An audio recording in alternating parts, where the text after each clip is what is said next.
Lalu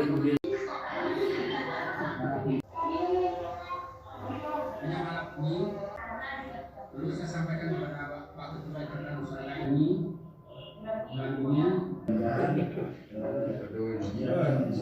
ini bisa atau berkumpul. Jadi ini penyamaran berkumpul di sawah.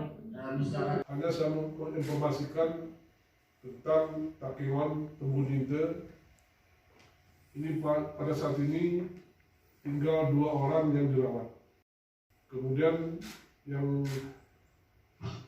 isolasi mandiri 4 orang. Secara keseluruhan di Takengon itu yang positif 209. Ya, tadi dirawat tinggal 2 orang, isolasi 4 orang, sembuh 188, yang meninggal 5 orang.